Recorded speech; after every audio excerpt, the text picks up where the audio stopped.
Time. Next speaker is Szilvi Német. She's a researcher, journalist, has been working for a long time for Lakmus, and she's working on the politics around disinformation.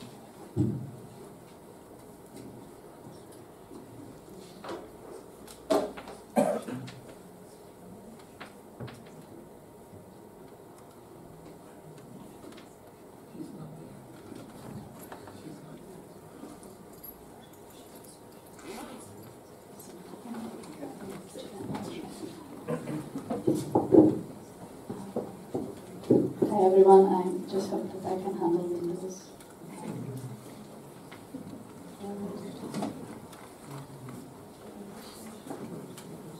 Yeah, I have it. Okay.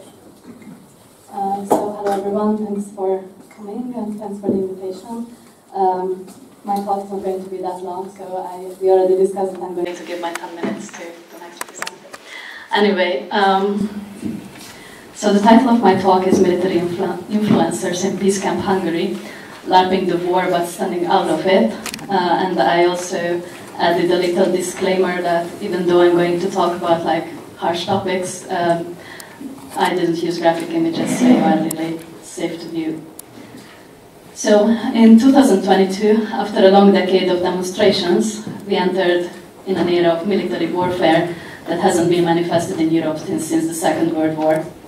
Long entrenched in Russia and Ukraine, territorial rearrangements in Karabakh, a multifaceted polycrisis, to reference the title of the conference, in the Middle East, with the Hamas-Israel-Hezbollah-Iran war. If this wouldn't be enough, occasionally warfare gets spiced up with assassination attempts, terrorist attacks, the threat of nuclear annihilation, and the Third World War looming large over the horizon. The carefully curated image of a clean war speculated by Baudrillard in 1991, long gone, as the 2022 invasion of Ukraine was dubbed as the first TikTok war, and for the first time in history, we are invited to follow the live streaming of a genocide from the comfort of our couch. To rephrase Boris Groys, could we say that the polished design surface has cracked, revealing the ugly, harsh reality underneath? But what kind of reality is that? What does war look like in the 21st century? For those of us far away from the front lines, a strange double game is at play. Whether we want it or not, our feeds are flooded with graphic images, torn bodies, burnt corpses, wounded terrorists that numb us to violence, while flashy gear, javelin-themed merchandise, and meme-filled war commentary pull us back in. I guess this second domain is what is truly characteristic of our age. The strange hybrids of online vernacular and IRL steel, Miltalk influencers, virtual army dogs, kawaii war queens, gunfluencers, Chan mascots, cosplay commandos, AI-generated soldiers, and thirst traps in uniforms populate our screens, co-produced by the unlikely alliance of citizen soldiers, proxies and trolls, and the state propaganda machine. Every nation engaged in war today seems to have also adopted a digital strategy. Ukraine, for one, takes on the role of an edgelord who destroys the enemy with a well-crafted meme. Israel, on the other, embodies the just-a-girl character online who whispers, "Do you really want to be mean to me?" and is in a toxic relationship. Hungary is a country that is not involved in any active military conflict. Still, it's curiously engaged in a form of warfare that could be described as LARPing, a form of costume play or a live-action roleplay. LARPing, when applied to contemporary politics, is best described as a simulation, an empty act that, at best, is only capable of generating images. The archetypal LARP event of our recent times, according to Paul Sutherland from the Do Not Research platform, was the storming of the Capitol on the January 6th, when rioters demonstrated a complete inability to take meaningful action, reducing the insurrection to a series of bizarre photos. LARPing, he adds, also masks the absence of the real, while being distinct from mere spectatorship, as it requires an active role from the participants to create this alternative reality.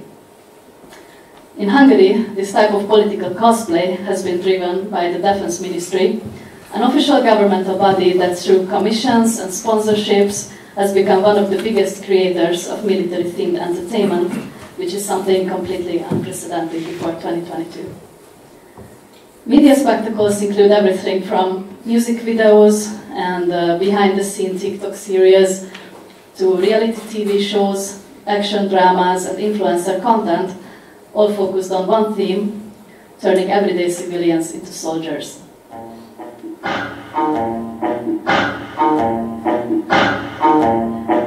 You get it. At first, celebrities were to put on uniforms as a part of carefully staged and highly visible performance. Politicians, influencers, sportsmen, and intellectuals, such as the First Gentleman, or sorry, the ex-First Gentleman, a futurist and teacher, a communications manager and Nepo baby, a crop grower turned political influencer, and the eye of a fitness and diet guru. If you're Hungarian, you know it. Now almost anyone can join this special Transformation Tuesday sponsored by the ministry, as in November, the first military-style team competition-based sports reality show is gonna air on TV in collaboration with the Hungarian Defense Forces. It's important to note, however, that participants are being cast for TV, not the military. Thus, the only thing that can happen is that somebody drops out of the game. And just in brackets, military expert has already highlighted the gap between reality and entertainment, noting that Gripens in the show require at least 8 years of specialized training and aren't really for amateurs. However, all these transformations are staged through a carefully chosen aspect of military life, the training. Training, as Badio explained, was once a key part of a boy's journey to manhood, with the state playing a role in this initiation through the figure of the soldier. Mandatory military training gave young men a sense of identity, while also shaping and controlling aggression, along with the sanctioned right to kill. Training is also essentially a simulation, with stage battles, mock shelling, and practice shootings. But the army's entire arsenal is being on display.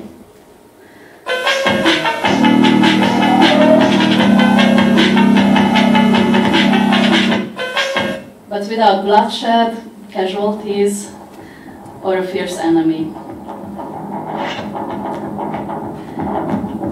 It really shows an appealing side of preparedness that blends warcore fashion with the aesthetics of destruction.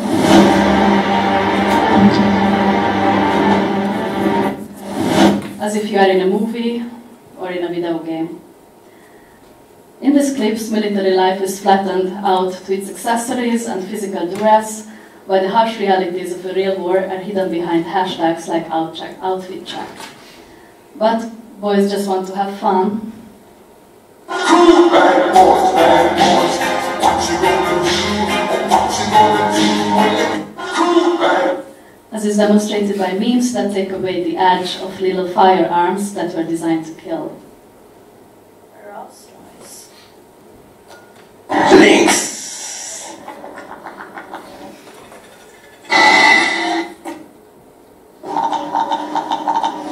Links. The public relations machine shows the Hungarian army ripe of macho and alpha male energies, which is the opposite of how armies involved in real combat present themselves.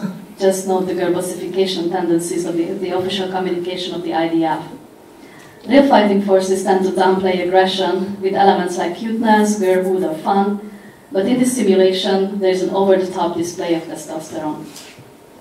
It's a form of compensation, you could say, a low-stakes performance meant to give the illusion of action, but all of this happening against the backdrop of the Ukraine war, where Hungary has pledged not to send any troops or weapons.